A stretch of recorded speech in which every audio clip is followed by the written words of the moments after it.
നെഞ്ചു പിടയാതെ നീ എൻ്റെ ചാരത്തു ചേർന്നു നിൽക്കൂ.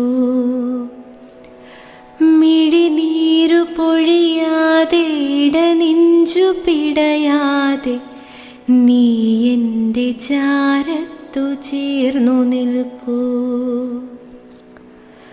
മഴ പെയ്ത പുലരി പോൽ നനവാർന്ന മനസ്സുമായി പിരിയാത്തൊരിണകളായി നാം രണ്ടുപേർ.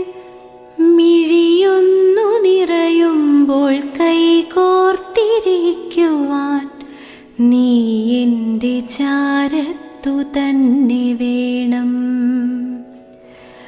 മിഴിയൊന്നു നിറയുമ്പോൾ കൈകോർത്തിരിക്കുവാൻ നീ എൻ്റെ ചാരത്തു തന്നെ വേണം.